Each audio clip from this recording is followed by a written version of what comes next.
morning, Mr. President. Well, who is this we have here? Mr. President, this is my good friend Annie. Annie? She so wanted to come, and I couldn't help but bring her along just to say hello. Ah, yes, the little girl who sang so beautifully on the radio last night. Annie, this is President Roosevelt. How do you do, President Roosevelt? How do you do, Annie? You're as radiant as you sounded on the radio. Thank you, President Roosevelt. Well, shall we begin? Annie, if you wait outside... No, Oliver. Annie can stay. Having a child on hand will keep us all in our best behavior. Thank you, Mr. President. Harold, I don't want to hear so much as a gosh out of you. Right. Child.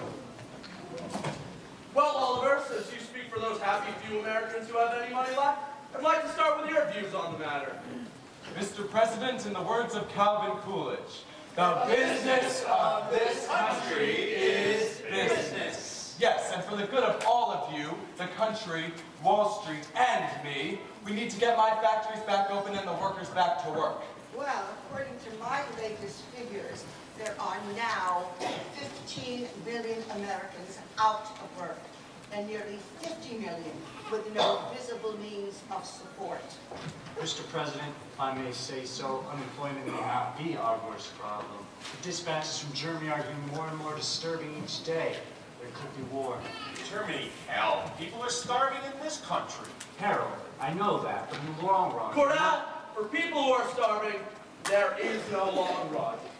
The problem is that this is all happening at once. Why, the stock market's taking another nosedive. Sit down strikes, riots. There are floods and there are dust storms. And the FBI still hasn't caught Al Capone. Well, at least we're all agreed on one thing. The situation is hopeless and getting worse. Henry, I'd like to see those figures. The sun will come out tomorrow. Bet your bottom dollar that tomorrow. Quiet, little girl. Harold! What did you have to say, Annie? No, it's okay, my dear. It's still a free country.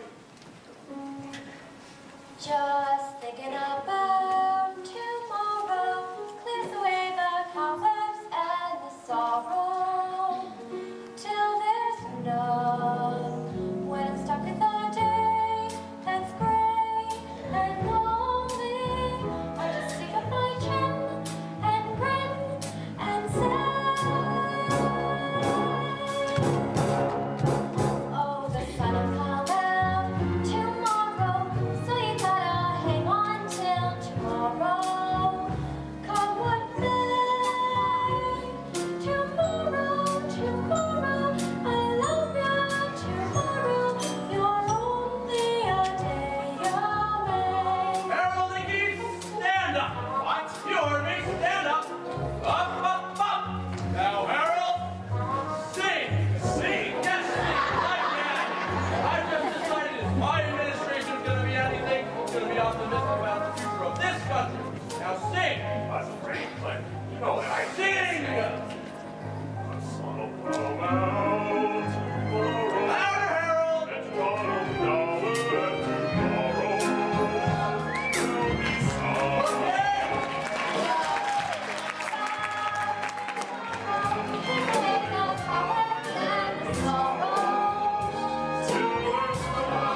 Solo for the president. What a stuck for the day.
Signed, Grace Sparrow. Well, Annie, it looks as though the Hour of Smiles has more listeners than we thought. Gee, hundreds of couples. One of them is bound to be my mother and father. Well, Oliver, I suspect you'll be wanting to return immediately. Yes, Mr. President, if you don't mind. Annie? Bye, everyone. Bye. Goodbye, Mr. President, and thank you. No, thank you, Annie. You're the kind of person a president should be around. Mr. President, what if we set up 100, no, 1,000 federal projects? Dams. Yes. Highways. Yes. New post offices. Yes. And we could put the unemployed to work building them. Why? We could create 5 million new jobs within 6 months. And weekly paychecks can get all those millions off relief and back to paying taxes. We'll build a country so strong that not even Chancellor Hitler could ever defeat us in a war. Mr. President, what we've got to give this country is nothing less than a new outlook. A new vision. A new approach. A new concept. A new dedication. Horizon. A new spirit. A new attitude. A new deal. Gentlemen, I was right the first time. The only thing we have to fear is fear itself. Tomorrow! Tomorrow! I love ya! Tomorrow! You're only a day away! Harmony! Tomorrow! Tomorrow! I love ya! Tomorrow! You're only a day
Miss Sparrow, I'm afraid there's no sign of Miss Annie or Mr. Worrell.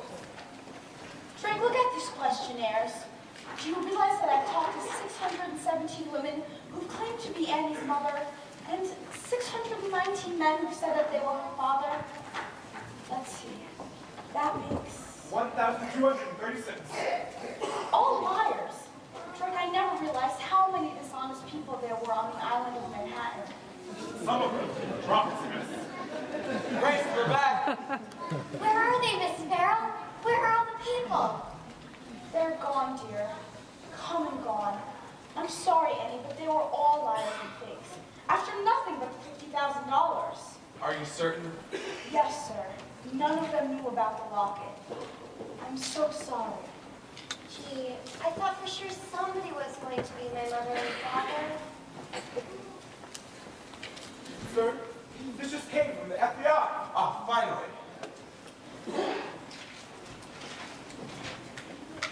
It looks as though Elliot Ness has located the manufacturer of Annie's locket in Utica, New York. Oh, boy! That sort of locket was manufactured between 1918 and 1924. Sort of locket? Yes. Over 90,000 were made and sold. 90,000. Annie, I'm afraid the gist of it is, Ness doesn't think there's a chance in a million of locating your parents through your locket. I'm sorry. That's okay. I mean, gee, you did the best you could. If you can't find them, nobody can. Anyway, I guess a kid could get along without folks. You didn't turn out so bad. You got everything. All them Duesenbergs hanging on the wall and everything. Excuse us, sir. We'll go check on the dinnerman.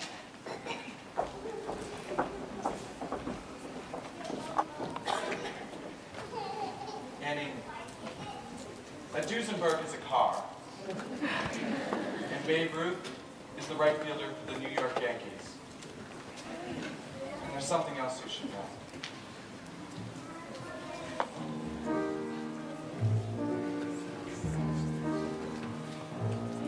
I've made me a fortune, that fortune may tell, been headlined and profiled again and again, but something was missing, I never quite knew, that something was someone, but who?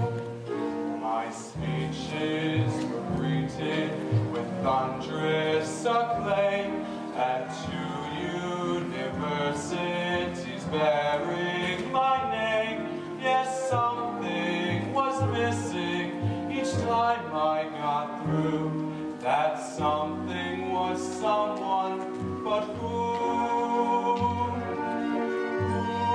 Who could that someone be? How could she make it known? Who would need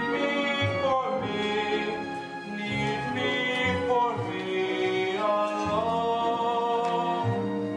The world was my oyster, but where was the pearl? Who dream I would find it in one little girl? Yes, something was missing, but dreams can come true. That something is no one but you.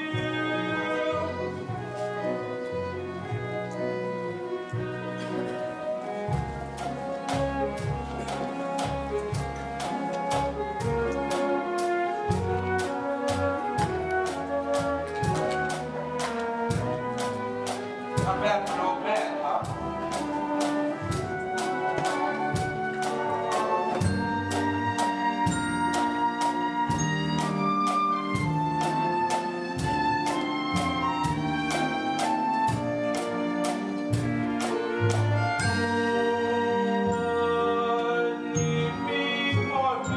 Need me for me alone. The world was my oyster, but where was the pearl? Who dream I would find it in one little girl? Yes, something was missing, but dreams can come true. That something is no one but you.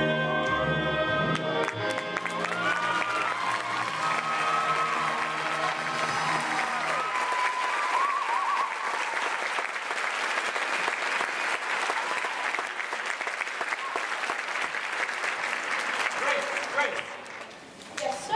do you have those legal papers I gave you the other day? Yes, I'll get them right away. Wait, I need you for a moment. Why, I haven't walked since J.P. Morgan went bust. Annie, sit down.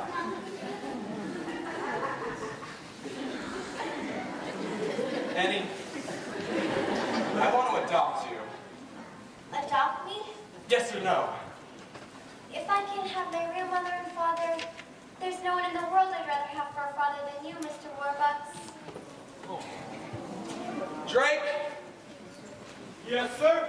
call Justice Brandeis and ask him to come over to sign the adoption papers. Yes, sir.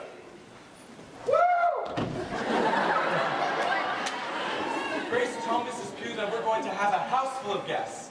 We'll need flowers, Flowers. caviar, Caviar. and champagne. Champagne. Annie, this isn't just going to be an adoption. It's going to be a celebration.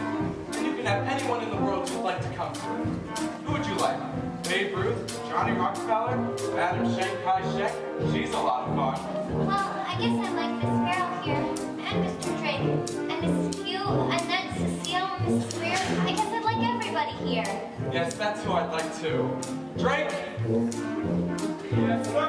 tell the staff to get spiffed up. They're going to be the guests at Annie's adoption party. Yes, sir. Oh, and the kids. No, I'm afraid it'll be way past their bedtime. But I'll tell you what, why don't we have everyone from the orphanage come here tomorrow for a big Christmas party? Miss Hannigan too? Miss Hannigan too, why not? Sir, and these are your rules, sir. Everyone's getting slipped up in the march. Good, I think Annie and I should get spiffed up too. Grace, Yes, sir? perhaps Cecile put Annie in one of... Why, Grace, that's a very pretty dress. Thank you, sir. Have Cecile put Annie in one of her new dresses and have Annette do something with her hair. I don't know, take her upstairs and gussy her up a bit. Yes, sir. Gussy her up, gussy her up, Gussy her up, gussy her up. gussy her up, gussy her up. Annie, Annie, Annie. Everything's happening now. Hop, hop, hop, hop, hop, hop. Christmas are coming up since you came our way. It's Christmas, Christmas every day. We miss this sad time, gather on yesterday's night. We kick down the blues. Annie, what you got for us? Big promoters, contestants, honey. We've got Annie, chose a little fun for us. Goodness, that's sweet. Let's get it by far. What is such a little family? Judge Brandis has arrived.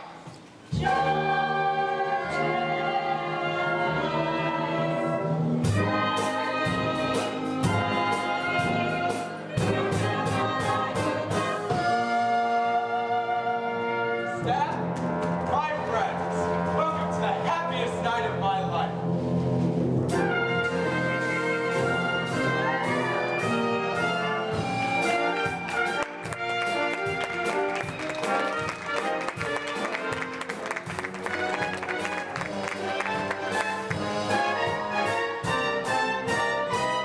Annie, I'm the luckiest man in the world. And I'm the luckiest kid. Together at last, Together forever. We're tying a knot. They never can sever. I don't need sunshine now to turn my skies to blue. I don't need anything but you. You wrap me around that cute little finger. You've made like a song. You've made me the singer. And once that bathtub turns, you'll always cover. Anything but you. Yesterday was plain awful, awful. You can say that again. Yesterday was plain awful. But that's that. I'm poor as a mouse, I'm richer than Midas. but nothing on earth could ever divide us. And if tomorrow I'm an apple seller too. I don't need anything but you. Cloud defeated his mother.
What? Sir. Excuse us, folks. We don't mean to interrupt. Shirley, look, there's our Annie. Who are you? Honey, we ain't Mom and Dad. Mudge. Mudge is the name. Ralph Mudge. And this is the wife, Shirley. Never knew it, dear, but you're Annie Mudge. Annie? Mudge? He was sick and broke back then, sweetie. We didn't know where to go. And then a man gave us a chance to work on his farm up in Canada. We couldn't bring along no baby. We loved you, Annie, but we had to leave you behind. Mr. Mudge, is it? We've seen a great number of people who claim to be Annie's Proof. parents. I'm sure you'll be wanting proof of who we are. Here's our driver's licenses and Annie's birth certificate. Baby girl, name, Anne Elizabeth Mudge, born to Ralph and Shirley Mudge, New York, October 28, 1922. October 28th. That's my birthday. It was in her note, sir. I know, but I still don't believe Sir, it. you gotta believe us. We got in on the Greyhound this morning and went straight to the orphanage to fetch our Annie. The lady there said she was up here. Oh, Annie, dear. All the years I've dreamed of holding you in my arms again. Mr. Mudge, on the night that Annie was left at the orphanage. Oh, here's something you might not know about. On the night we left Annie at the orphanage, we left half of a silver locket with her and kept the other half, so that one day... Ralph, look, Annie's wearing it. And here's the part we kept. Yes, fits perfectly. Oh, thank God, Ralph, she's out, Annie. She is, she is. She seems to be. Well, if you'll get Annie's things together, we'll be taking her along. Take her? No. Excuse me, Mr. Mudge, but what about the money? Money? Well, we don't have much. You haven't heard that I've offered a certified check for $50,000 to any persons who can prove that they are Annie's parents? No, we don't know nothing about no check. Anyway, we don't want no money for Annie. Right. We don't want no money for Annie. On second thought, Shirley, remember that little pig farm over in New Jersey? With $50,000, we could buy it. We could afford to bring Annie up right in the country with fresh eggs. Fresh ham? Yeah, fresh ham. Certified, huh? All I gotta do is make it out to myself. Yes, sir. Tomorrow morning. Tomorrow morning? Yes, you wouldn't mind if Annie stayed until tomorrow, Christmas. Then you can come pick up Annie and the check. Oh. Problem? No. Whatever you prefer, sir. So I guess we'll be getting back to our hotel now. Bye, Annie. Until tomorrow morning, sweetie. Then you'll be spending the rest of your life with us. Bye, Annie love. Well, goodbye, all, and Merry Christmas. Season's greetings, one and all. Well, this is wonderful news. Annie has found her mother and father, and they seem to be a very nice couple. Great couple. You're lucky, Annie. Right. I'm lucky. Just think, a pig farm.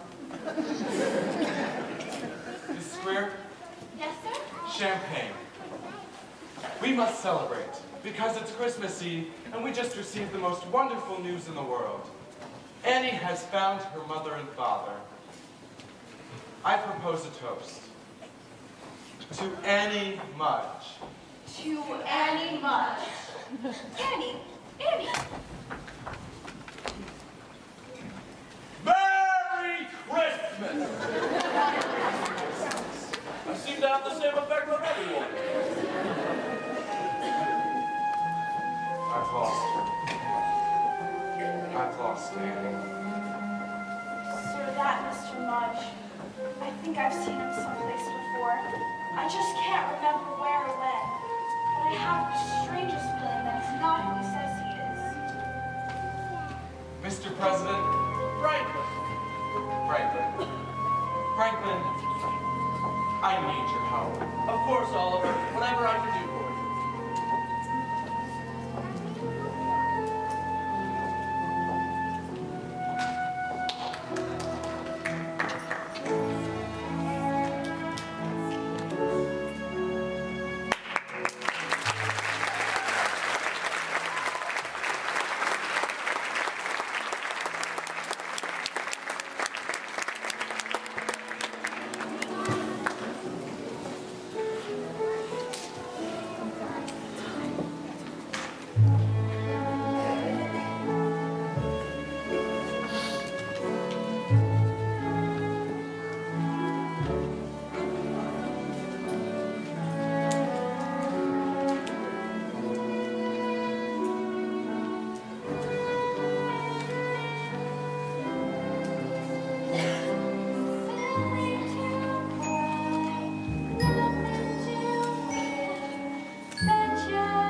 Christmas, Annie. Merry Christmas, Mr. Warbucks.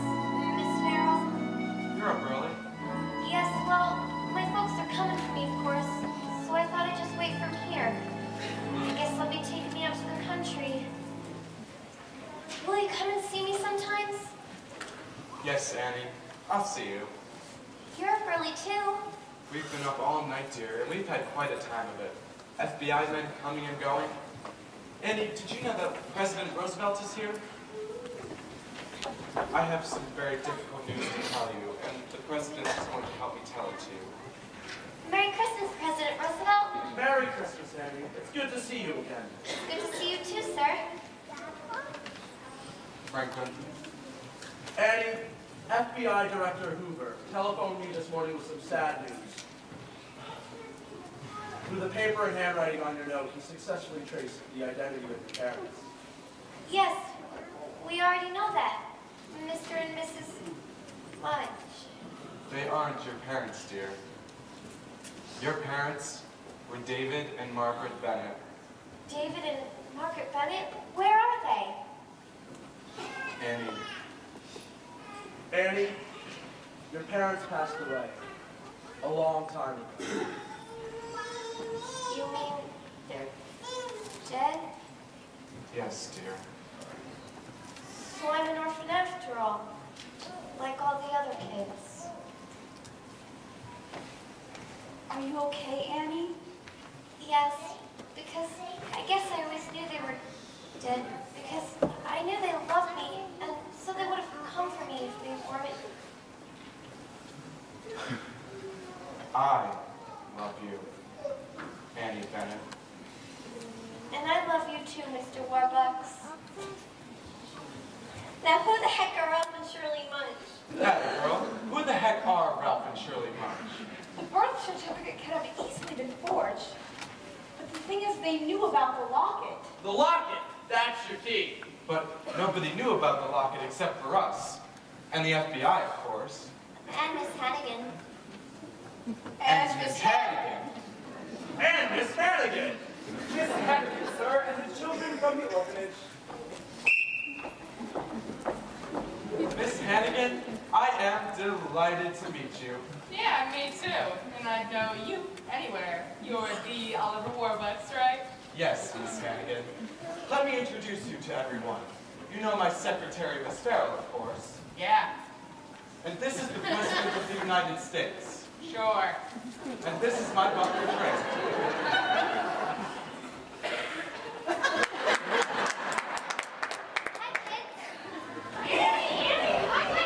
Look, kids, there's Christmas presents here for all of us. Oh my goodness!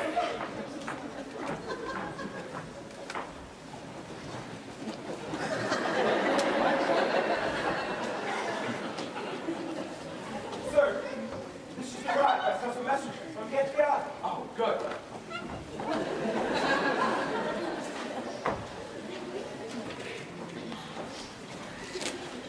Comes the dawn. Now it all fits together. Annie, come look at this.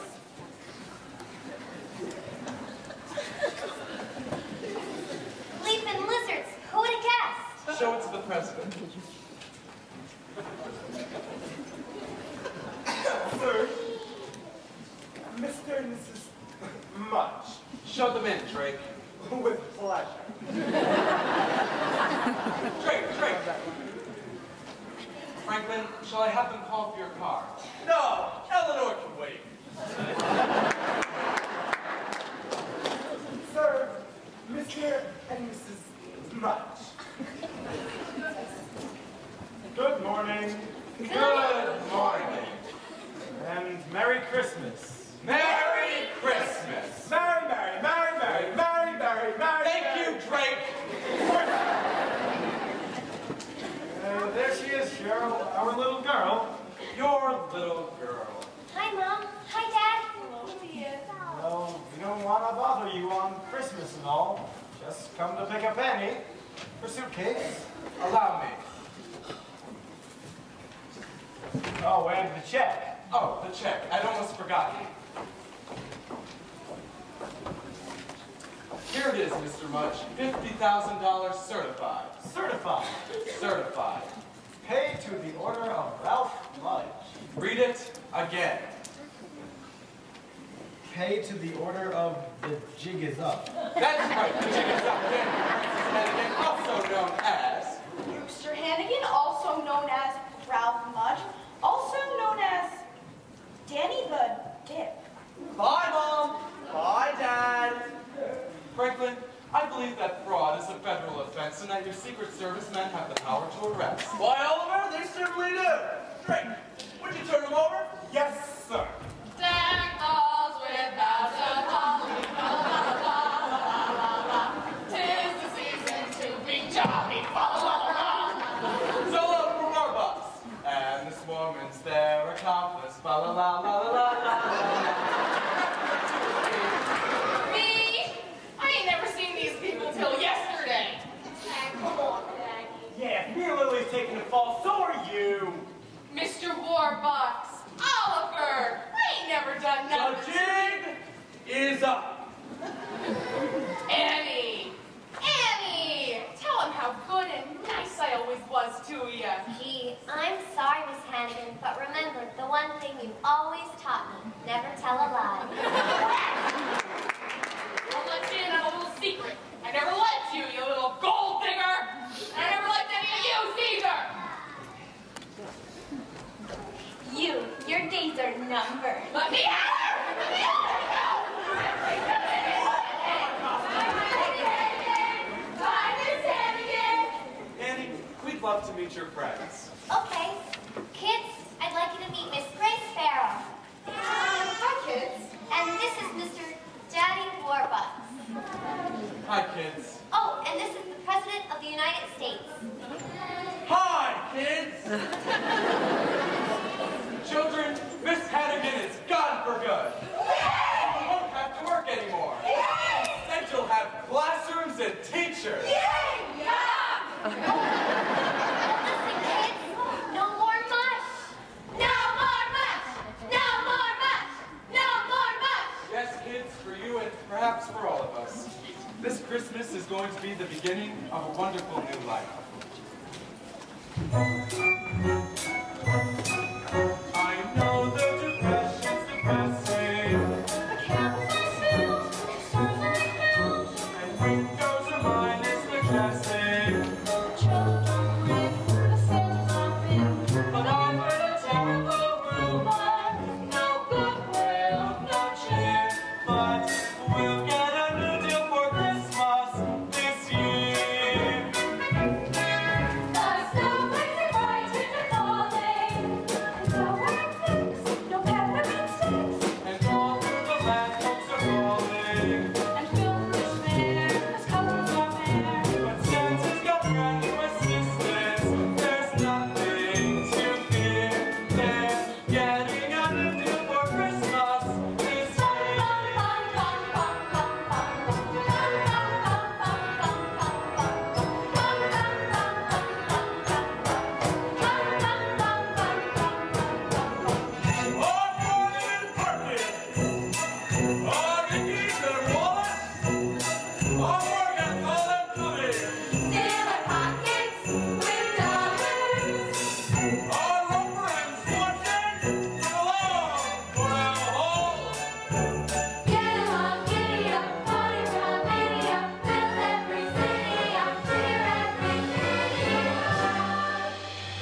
much, everybody.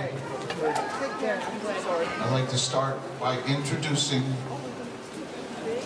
the Occident Orchestra, greatest pit band in all the world.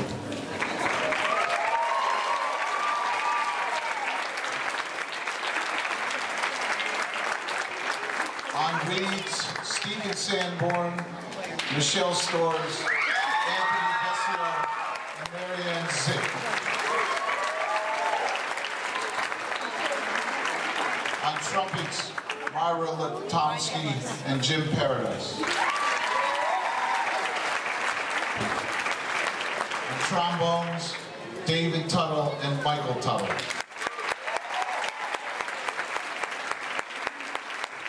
On tuba, Ann Clapper. On cello, Leanne Deek. Violin, Julie Paradise. On bass, the cool cat, Alan Murphy.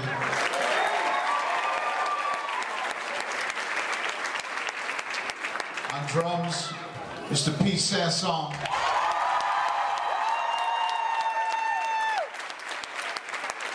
And from Catskill High School, care of the Boston Conservatory of Music, Mr. Brian Traps Malone.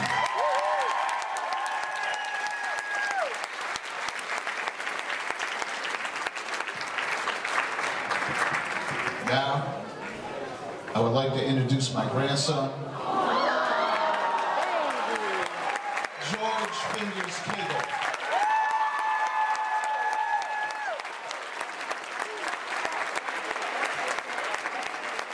The youngest actor the school's ever had, and may I say he did not miss one cue.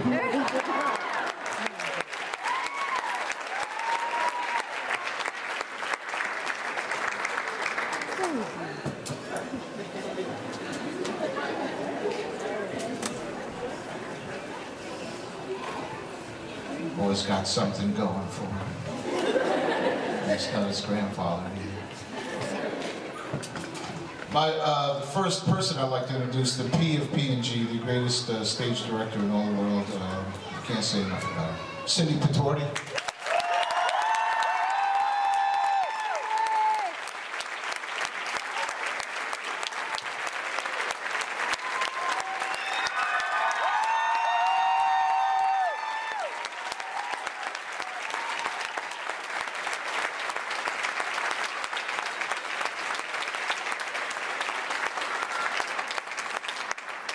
It's been a great 9 years. Now I'd like to thank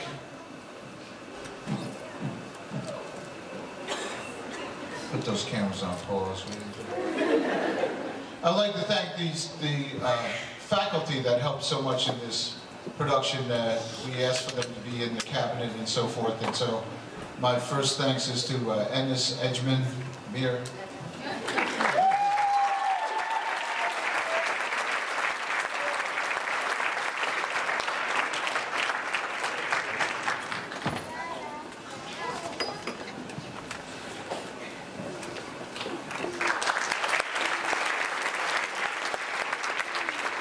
Mr. Pickles, Bricks and Puddles, Tim Herron.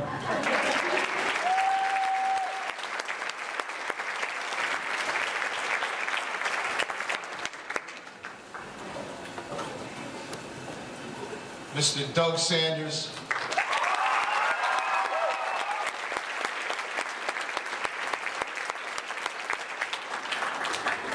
First man I met when I started working here 11 years ago. And I can't believe we're both still here. Mr. Mike Piedmonte.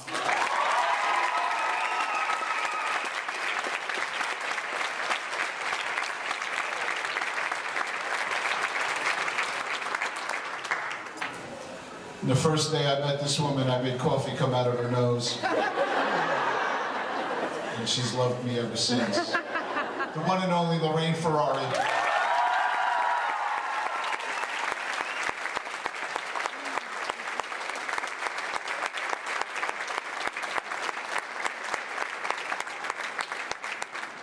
Now I'd like to introduce the rest of the P&G production team.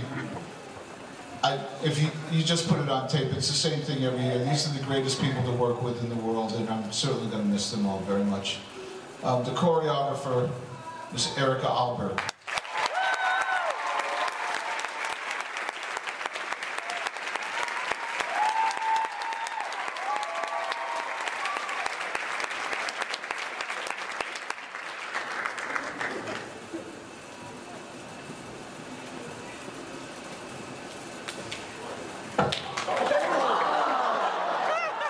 And in this corner, weighing 260 pounds, the man with the mic. When your nose is matching your pants in color. Gotta file an accident report tomorrow. A friend of mine since she was a little tiny girl, and now she's the greatest stage manager in the world. I've never seen set changes like this, but that's only the small part that you don't see. She does everything for us every year, and it's a blessing to have Erin Holdridge.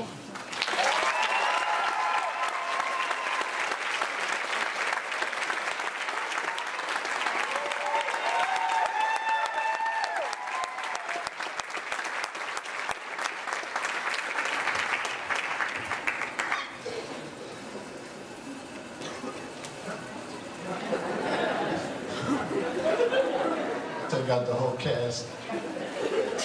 Set design and lighting design. This man had been in 5 or 6 of my plays. He's been calling me Uncle Jimmy since he was able to talk, and he came down from Albany to help us with this. Mr.